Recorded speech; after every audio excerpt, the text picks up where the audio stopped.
Senhoras e senhores, sejam muito bem-vindos a mais um episódio do Last Mile Podcast. Eu sou Bruno Guimarães, estou aqui com meu grande amigo Matheus Coferri e a gente está numa edição especial no 30º ano da Futuricom, evento referência aí no mercado de telecomunicações, conectividade, inovação, principal evento da América Latina no setor, na verdade. Certeza. E a gente está aqui com a parceria com a ConnectWay, parceiro especial aqui que trouxe o Last Mile Podcast para ser o podcast oficial do evento. Do ConnectWay, que vocês conhecem muito bem, principal distribuidora Huawei na América Latina, conecta aí ISPs, operadoras com os principais fabricantes globais. E hoje a gente tem um convidado super especial que depois vai ter que ir para Florianópolis. Já tá marcado. Já Floripa, mas vai ter que ir lá no nosso Já estúdio. assinou o contrato aqui de ida. Hoje é só um aperitivo aqui para vocês, mas eu vou passar para o Coferri poder apresentar o nosso convidado de hoje. Obrigado, Bruno. Obrigado à nossa audiência. Como sempre, a mais alta prateleira aqui de convidados. Esse convidado não poderia ser diferente. Em breve, aqui nos próximos meses, ele vai fazer um episódio completo nos nossos estúdios em Floripa, vai contar toda a sua história de décadas aqui de experiência no setor. Eu estou aqui com o Carlos Raimar, que é o CEO da Fadtech, uma das maiores empresas aí de infraestrutura, equipamentos para provedores. Bom, ele vai contar tudo aqui para a gente. Obrigado por aceitar o nosso convite. Obrigado é uma a você. honra te receber aqui nos nossos estúdios. Matheus, a honra é minha, Matheus e Bruno, primeiro porque somos conterrâneos, né? Exato. Então a minha história começou onde você começou, e eu soube que você também já passou pela Patec, já conheceu a Fiz Patec. um curso em 2015. Eu vou te entrevistar aqui, perguntar como Como é é que foi a que foi a experiência? experiência, o que precisamos melhorar. Fiz um curso em 2015 lá, o LP, alguma coisa 23, mas manuseio e montagem de DWDM, participando das primeiras turmas lá. Consegue dar aula ainda não? Nossa, não, tô enferrujado. Tinha uns diagramas, cara, que hoje eu olho e eu falei, não é possível que eu sei aquilo lá, e cálculo, e ondas, e o curioso que lá, assim, o professor começava, 1 mais 1 não é 2.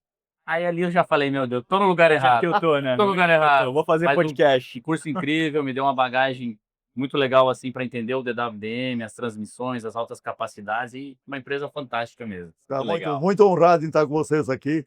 Próximo ano eu quero ver se patrocino vocês para tirar a ConnectWay do nosso concorrente. É isso aí. O Rui já vamos aumentar o ticket lá, né, o Coferri? isso aí. Pode botar a concorrência lá, o Rui é meu amigo também. Fechou. Ô, cara, Vamos lá.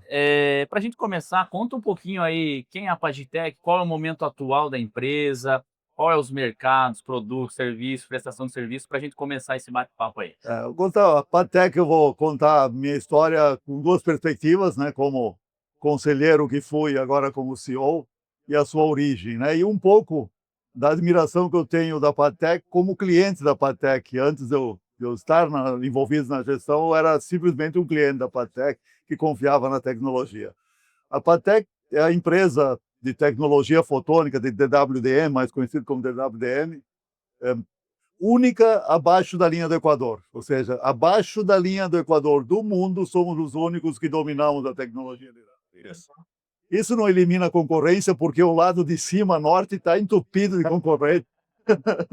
Mas isso traz algumas mensagens importantes, ou seja, ter coragem, que o CPQD teve, de resolver um problema de uma rede da Claro, na sua época, que era a Embratel, de criar uma solução de DWDM para um circuito de Festum, que está até hoje funcionando. Nós fomos lá, resolvemos o problema de transporte com DWDM da sua época, e a partir daí a companhia foi evoluindo para várias soluções, vários sabores de DWDM, para não complicar a história aqui. E, aliado a isso, passou a ser um elemento de operação de telecom também. Então, hoje, além do DWDM, nós integramos switches de IP, Edge Core, né, UFSpace, um sistema operacional que o cliente quiser. Nós somos desagregados por natureza, então TIP, né, e desagregado na IP Infusion, softwares genéricos. Talvez algum dia tenhamos uma versão Fadtech desse software de IP, mas no momento estamos integrando terceiro. E a pergunta é, por que você está em fotônica e se mete em IP, em switching? Porque esse mundo está se conectando, está se miniaturizando e conectando para resolver o problema de consumo de energia e espaço. E aí nós estamos debutando com os transponders mais eficientes que nós temos, o NK2400, o nosso transponder mais potente atual, foi considerado aí nos últimos tempos como o melhor transponder por nossos clientes, como o Brisanet, o Gilmar, né? Ou seja, o Lineto, todos os clientes de telecom que têm usado têm encontrado um custo de bit, né? O custo transmitido extraordinário. E estamos nos aventurando em alguns locais que já estivemos, como serviço e integração de produtos ainda mais complexos, como cabos submarinos. Fizemos o primeiro cabo submarino do mundo mundial, no espanhol aqui, para o Google, em 2016, 2017. E isso carimbou uma capacidade tecnológica. Essa unidade acabou sendo vendida para uma empresa americana, logo depois que fizemos o cabo. Ficamos 5 anos proibidos de botar o pé na água e estamos voltando agora. Olha só.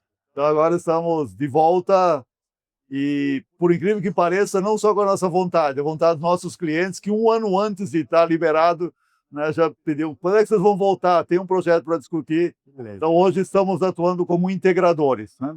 Porque temos que remontar toda a linha tecnológica. Então hoje somos neutros tecnológicos. Você quer uns asiático, fazemos com sabor asiático, que é americano, fazemos com cabo, eletrônica, repetição americana, e usando as nossas soluções da Padtech. E aqui eu vou carimbar um termo novo que não é comum nessa indústria ultimamente, que é nós somos neutros, neutrais em tecnologia.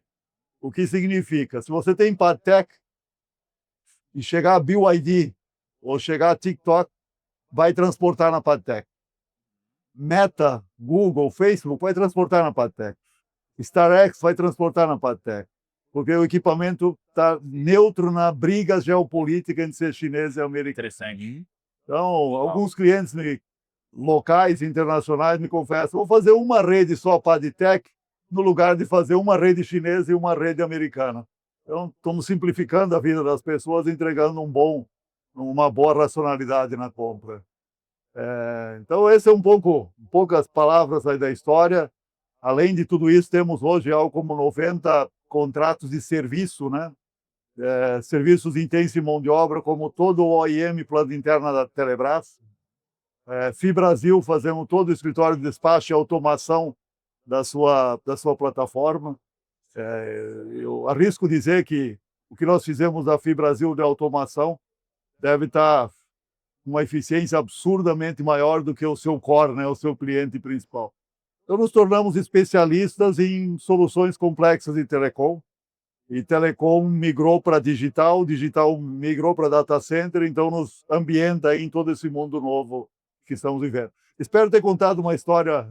Uma longa história curta. Uma longa história curta, né? Eu precisaria de dias para contar todos os detalhes, mas dá para simplificar. Não, chefe, muito legal. E por que eu estou na Padtech? Primeiro, tem um propósito de fortalecer tecnologia nacional. Eu sou brasileiro, nascido aqui, criado aqui, operei tecnologia em vivo por mais de 18 anos, Globinet, cabos submarinos por muitos anos.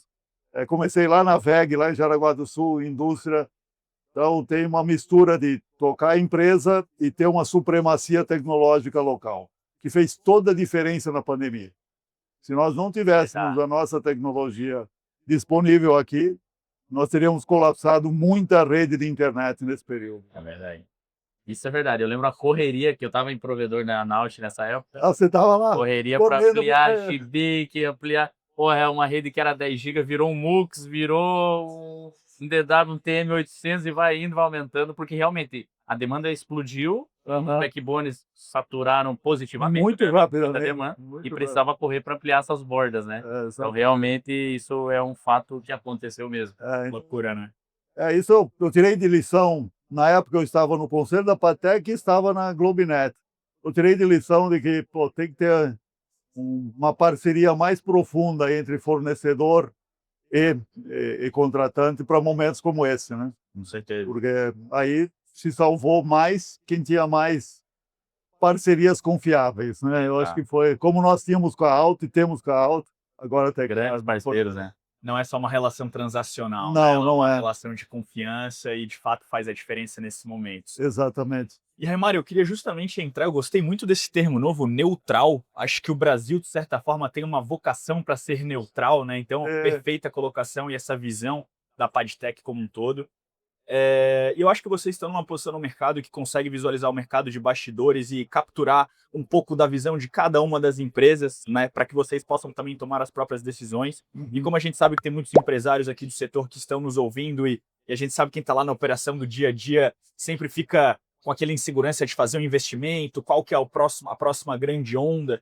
E hoje a gente sabe que o Brasil já está altamente conectado, né? A gente sabe que a gente tem uma conexão de muita qualidade, principalmente comparado a outros países emergentes.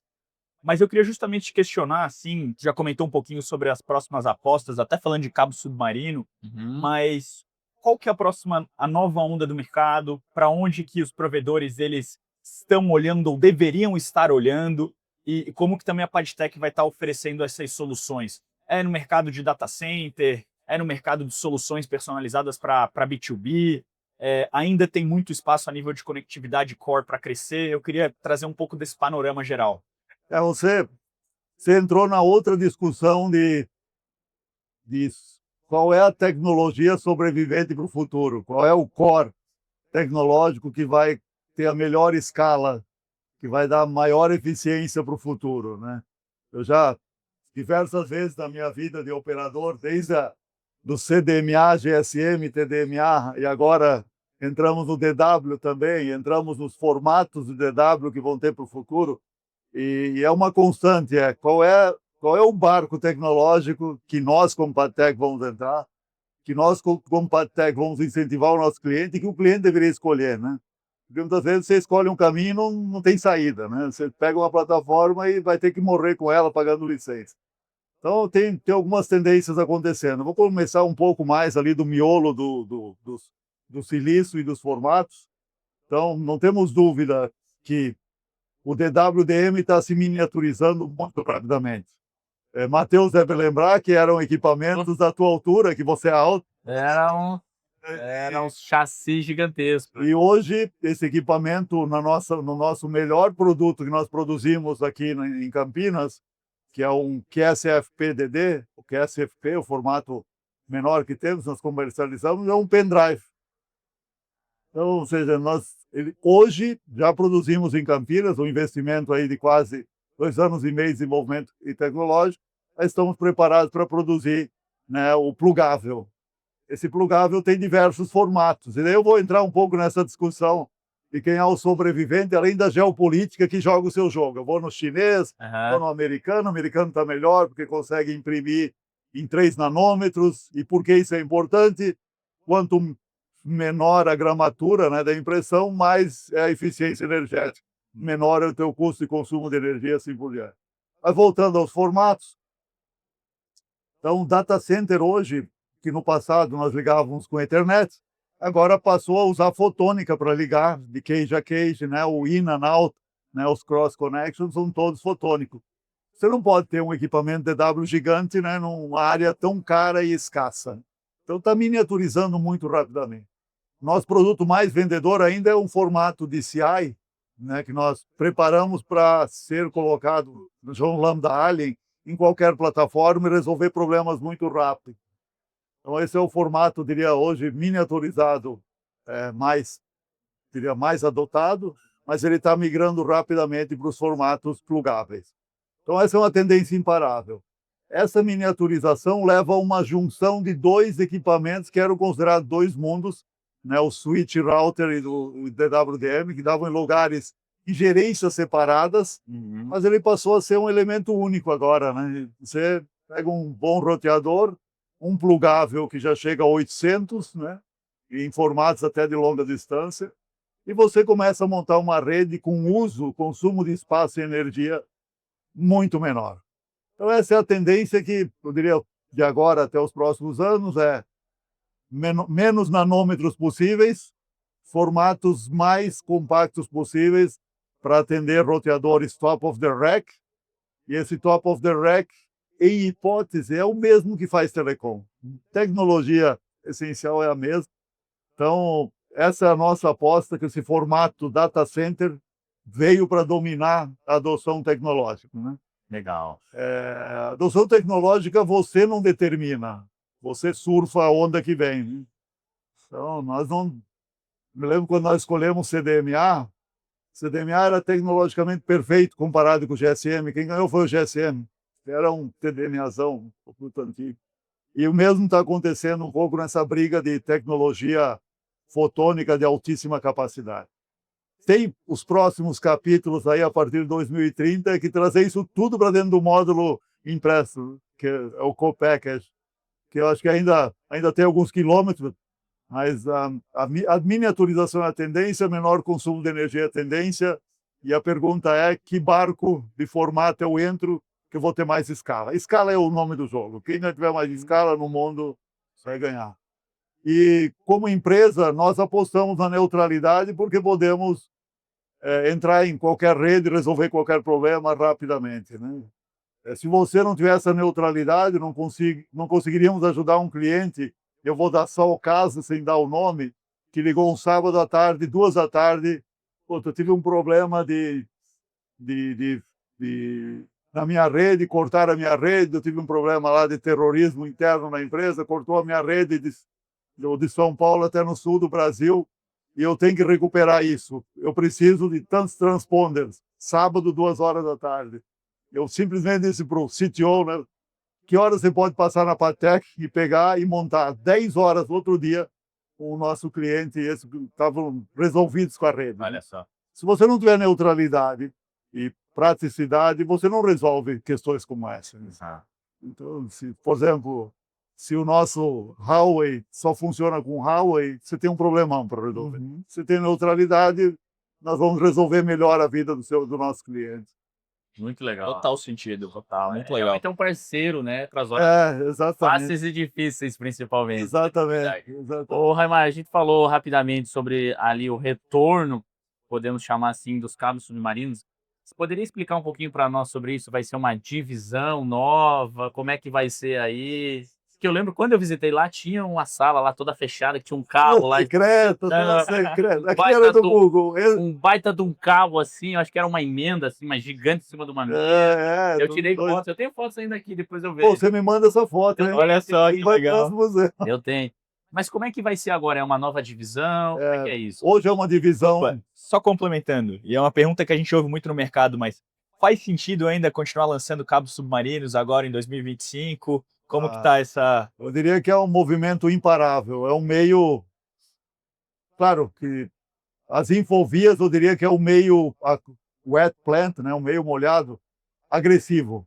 Mas eu vi cabos fluviais funcionando lá no Rio Amazonas Equatoriano, que anda a 16 metros por segundo. Se ele sobrevive nessa velocidade, onde o rio muda de lugar 100 metros no ano, o oceano é um lugar pacífico demais para você lançar rede, né?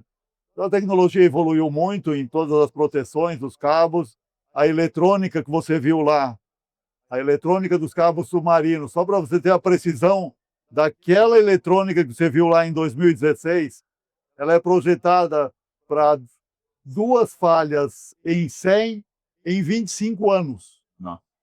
Esse é o SLA Não. que nós assinamos com o Google naquela eletrônica. Então, essa é a eletrônica de redes de fundo de mar. Então, é uma rede muito segura, muito competente, cara, claro, mas vai te entregar uma performance por muito tempo, né? Então, tem cabos como a Globinet que já se passam aí dos 25 anos e entregando uma capacidade, uma confiabilidade extraordinária. Mas aí nós estamos falando de projetos estruturados, transoceânicos, que vão à água profunda. Quanto mais profundo o oceano, mais protegido em hipótese, né? Senão não sabemos as novas guerras, mas você está mais protegido. E as áreas menos protegidas são próximas à costa, que os eventos de falha são banais, como âncora, coisas desse tipo, não são bem mecânicos. Mas eu gosto de desmistificar, né, o tema dos cabos submarinos, porque eles são planta molhada. Quantos meios de água você tem pelo mundo, né? Lagos, dutos de água, rios, né? Pequenas enseadas que não são cobertas com essa tecnologia, que pode resolver um problema de custo de poste, por exemplo. Com certeza. Que pode botar um grau de confiabilidade. Tudo depende do projeto. Então, Até uma rede hoteleira, que é um dos nossos clientes que nós estamos vendo, pode construir um seu cabo submarino para chegar na sua rede hoteleira. Então, nós temos que começar a desmistificar um pouco, né? Tem vários tipos de modelos de cabos submarinos, do mais básico ao mais complexo. O Brasil está evoluindo muito, entendendo isso como uma força, né? Eu gosto de falar que quem navega é a cabotagem digital, né? É nós levarmos a presença digital por mais um meio seguro, que é tão seguro quanto um OPGW, ou talvez mais, dependendo de onde ele está. Então, hoje é uma divisão e nós já estamos nos armando para voltar a desenvolver a tecnologia. O DNA do desenvolvimento tecnológico está na empresa e estamos discutindo algo entre 500 e 600 milhões de dólares em projeto nesse momento, em cabos submarinos em várias geografias, muito mais no Brasil. E conforme for saindo o primeiro, né, lições de private equity, nós investimos na infraestrutura para desenvolvimento a partir dos projetos. Mas o bom dessa divisão é que ela nasceu por pedido dos clientes. Foi só Veio da demanda. Foi só equipar a turma ali. É uma fronteira que eu gosto muito, eu operei essa fronteira tecnológica, eu gostei muito da minha experiência de operar infraestrutura, diria, crítica, e na época a gente considerava mais complexa, mas ela não é tão complexa, tão mais complexa do que uma rede OPGW, por exemplo. Raio Maria, eu queria aprofundar um pouco mais esse tema do cabo submarino, acho que é uma curiosidade legal, e a gente não trouxe esse tema ainda, o Last Mile, né, Trouxe. não. A gente pode formar um time aqui do meu... Podemos falar sobre isso. Não necessariamente entrando em nomes específicos, mas qual que é o perfil desses clientes? Porque a gente está falando hoje, né, já comentou do próprio cabo que foi comprado pelo Google, mas a gente está vendo empresas como a Meta fazendo infraestruturas que antigamente eram infraestruturas de operadoras e provedores de internet. Exatamente. Então, qual é o perfil? A gente está falando de empresas que são as Big Techs, a gente está falando ainda de operadoras e provedores, a gente está falando de talvez esse mercado ele se amplie em um futuro próximo. Quem que daqui a pouco vai estar comprando mais cabos submarinos? E será que a gente vai começar a ver também um aumento de investimento, não só no Brasil, mas quem sabe globalmente? Tem espaço para isso? Eu acho que tem uma onda formada, né? Vou te dar uma informação. Você tentar lançar um projeto de cabo submarino hoje e começar a buscar marinharia, soluções para entregar ele em 5 anos, você não consegue. Olha só. Você não consegue. O Google e Meta, um com 40 mil quilômetros, outro com 50 mil quilômetros, 2 voltas ao mundo, drenaram tudo que tinha de capacidade. Então, tempo de espera foi... O cara não quer nem conversar com você. Não espera porque não estou cheio. Desde o Desktop Study, que nós chamamos, que é o primeiro projeto, o primeiro levantamento, nós chamamos de Ecobatimetrics, para ir o survey, para ver o caminho submarino. Qualquer peça desse xadrez demora muito tempo. E aí nós entramos para começar a ajudar os clientes para os projetos mais simples. Quem está demandando os maiores projetos hoje são os grandes chamados OTTs, onde nós começamos a nossa jornada com o Google, quando fez o seu primeiro, e devemos muito a ele, porque ele foi um desenvolvimento em conjunto. Nós tínhamos todo o know-how tecnológico de comunicação, e ele trouxe mais um monte de PhDs, eu quero mais isso, mais aquilo. Imagina como Imagina as reuniões. Reuniões que até eu ficaria perdido lá. Tem repetidor, sem repetidor, ou seja, ele testou conceitos com a gente e nós conseguimos entregar ele no prazo, porque daí tem toda uma parte ambiental, né? Sim. De você fazer isso com o mínimo de impacto. Interessante que no ambiente terrestre ninguém liga nada, tem um ninho de gato no poste, não passa nada. Mas para você entrar com cabo submarino numa praia, você tem que cuidar, porque... É licença, é o caranguejo, é o peixe. Então, essa própria tecnologia ela é vista como muito ofensiva, mas ela também é uma solução, até para o próprio monitoramento de meio ambiente de fronteira, porque a fibra é um interrogador universal. Nós podemos ouvir, entre aspas, podemos perceber todo o ambiente com o que acontece com a fibra, né? Então, a fibra ela é um meio que você consegue, se tivesse uma fibra ótica aqui com Fiber Sense, estaria ouvindo a nossa conversa. Ela oferece muito mais do que só telecomunicações. Então, primeiro, os grandes compradores são esses grandes OTTs, os tradicionais, que são os operadores de cabo submarino, que nasceram primeiro grudados nas grandes operadoras. A Vivo tem a Telxo, os italianos têm a Sparkle, cada um com as suas especialidades, mas sempre foram operadores mais complexos. E o que eu tenho notado agora é que nós temos, como eu te comentei, rede hoteleira cotando, Pois é. ISPs entrando nesse jogo para valer, vários provedores de internet em toda a América Latina, que nós temos mais visibilidade. Nós estamos discutindo um projeto no Rio Nilo, Uau! lá na África, né? Então, ou seja, os meios aquáticos começaram a aparecer como uma saída para dar mais resiliência às redes atuais. Então, eu creio que vão ter muita novidade, desde travessia para Ilha Bela, é um cabo submarino. Sim, sim. 300 metros, talvez lá, mas é um cabo submarino, que foi feito com os restos do que sobrou de nossa construção do Google. Sobrou um cliente nosso, super amigo nosso, ligou, estou precisando fazer isso lá, né? Sobrou alguma coisa, sobrou. Fizemos Ilha Bela com uma sobra, um retalho. Isso aí, Legal. pô. Que legal. Então, tem muita coisa a ser feita nesse meio, por isso estamos super motivados, estamos nos equipando para isso. A parte de marinha, de navio, de barco, nós chamamos os cable layer vessel, são caros, mas acho que isso é um destino para o Brasil. O Brasil precisa ter essa supremacia. Nós temos em várias conversas, o governo está patrocinando essas conversas, e ela fala com o mundo de data center, né? Data center é uma infraestrutura aí, mecânica, elétrica, precisa de energia e conectividade. Perfeito. Um data center desconectado do ambiente submarino, ele sobrevive pior do que um data center conectado. Dá para entender por que Fortaleza virou esse super hub. Por que pergunta, por que só em Fortaleza? Porque tem quantos cabos submarinos chegando, quanta energia chegando, é para lá que eu vou. Né? Ou seja, o lugar mais populoso de data center no mundo é onde nasceu a internet, que é do lado de Washington, em Ashburn. Vale a pena você fazer, nós que somos do meio, se você for fazer turismo em Washington, vai para Ashburn, vocês vão ver data centers de quilômetros de comprimento. 2 andares. Vitor falou isso, lembra? A primeira impressão é que você vê um monte de linha de energia para ainda está indo esse monte de energia. Os nós levam a ficar cada vez maior, e é o tipo de concentração digital que acontece nas plataformas e acontece no mundo físico também. Yeah. Os maiores nós atuais continuarão a ser maiores, grandes por muito tempo. Claro que nós temos que cuidar da diversidade, mas ele é inquebrável. Acho que hoje Fortaleza virou uma referência. Legal. Legal.